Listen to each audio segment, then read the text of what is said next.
सदन में संजय सिंह ने जेपी नड्डा को लेकर के कहा है, ईडी सीबीआई को लेकर के कहा है कि 3 घंटे के लिए ईडी सीबीआई दे देंगे तो बीजेपी के सारे नेता जेल के अंदर होंगे। देखो, संजय सिंह बदतमीजी पे उतारू है। संजय सिंह का जो भूतकाल है वो वो एक विवादों से भरा हुआ है, और वो जिस सदन में है, राज्यसभा में, वहाँ जाकर के इस तरह की अभद्रता, इस तरह की निम्न कोटि की भाषा का प्रयोग, ये आम आदमी पार्टी के लोग ही कर सकते हैं।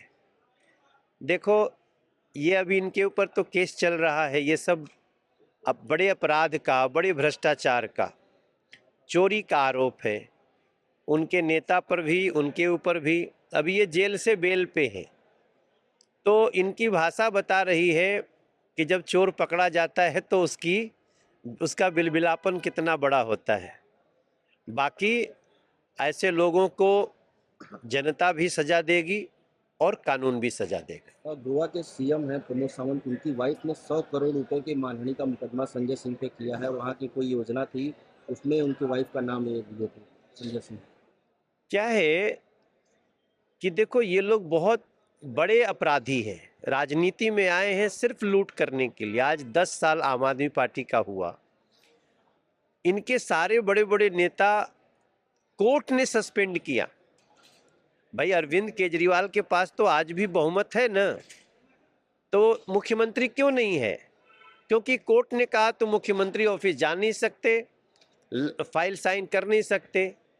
तो ऐसे लोग बिला वजह जो आरोप लगाते हैं, कानून इनको सजा देगा। हमारे जो गोवा के मुख्यमंत्री और उनका परिवार है, वो सदाचार का एक बहुत बड़ा एग्जाम्पल है। तो इन छिछोरे लोगों की बातों को हम एक बहुत अलग ढंग से लेते हैं, लेकिन आरोप को हम बहुत गंभीरता से लेते हैं। और निश्चित रूप से जो प्रमोद सावंत जी की पत्नी ने मानहानि का दावा किया है, उसमें इन लोगों पर कार्रवाई होनी चाहिए।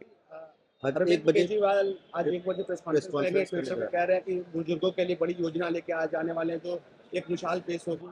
अगर क्या चुनाव आएगा तभी सब देखो, 10 साल और 10 साल से पहले भी 49 दिन का सरकार रहा है। आज इस दिल्ली में पीने को साफ पानी नहीं है, नल में नाले का पानी आता है। हवा इतनी जहरीली है कि हम थोड़ी देर के लिए बनारस आए हैं तो हमको लगता है बहुत फ्रेश एयर मिल रहा है। इन लोगों ने बुजुर्गों का पेंशन तक बंद कर दिया। पिछले 10 साल में एक गरीब का राशन कार्ड नहीं बना है।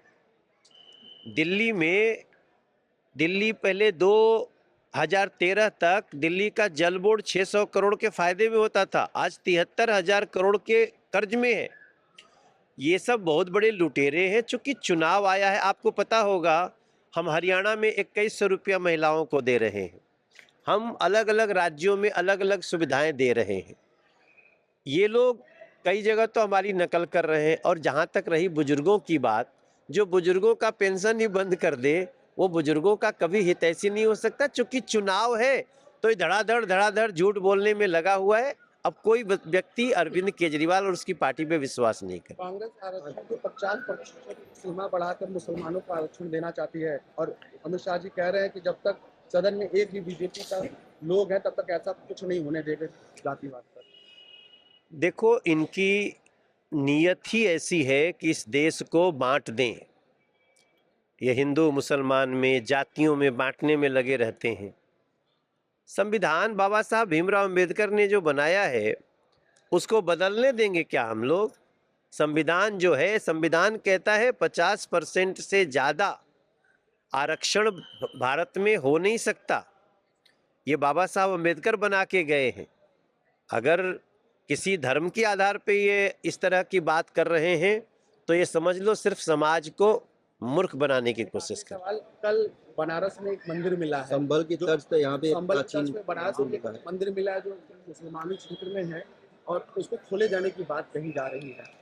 आपका भी लगाव रहा है काशी से, सैकड़ों साल पुराना मंदिर। देखिए, हमारा स्पष्ट, हम लोग भारतीय जनता पार्टी के लोग हैं और हम सांसद हैं देश के 3री बार। हम सिर्फ एक बात जानते हैं कि जहां भी होगा विवाद उसका होना चाहिए निदान, और निदान के लिए ही बना है संविधान। तो अगर कहीं से भी, अब मान लीजिए आप हमसे बात कर रहे हैं, आप ही को लगा कि मनोज ने हमसे बदतमीजी की, तो आप लाठी डंडे से मत बात करिए, आप जाइए शिकायत करिए। शिकायत करने का अधिकार सबको है। कांग्रेस कह रही है कि नहीं नहीं, सपा भी कह रही है नहीं नहीं, आप मस्जिद के नीचे क्या क्या ढूंढ रहे हैं। अरे भाई, हम नहीं ढूंढ रहे हैं, लोकल लोगों का जिसका मंदिर चला गया, किसी ने कब्जा कर लिया। आज पहली बार इस देश में ऐसा हुआ है कि न्याय हो रहा है, वरना पहले तो न्याय ही नहीं होता था। और सच्चा मुसलमान कभी भी मंदिर के ऊपर मस्जिद नहीं बना सकता। सच्चा मुसलमान इन बातों को जानकर हैरान है। आज ज्ञानवापी के मुद्दे पे तमाम मुसलमान भाई लोग अब उसको बात समझ में आने लगी है कि अरे ये तो किसी ने हमको धोखा दिया। तो भारत का सच्चा मुसलमान कभी भी इस तरह से मंदिर पर कब्जा कर ही नहीं सकता। जहां भी विवाद होगा निदान होना ही चाहिए। मुझे एक आखिरी सवाल, आज विधानसभा का घेराव हो रहा है, कांग्रेस विधानसभा का घेराव कर रही है, तमाम कांग्रेस के नेता लखनऊ विधानसभा का घेराव करने पहुंचे, महंगाई बेरोजगारी की मुद्दा बना है। कांग्रेस को पहले राहुल गांधी का घेराव करना चाहिए, जिसने अपनी पार्टी को मिट्टी में मिला दिया।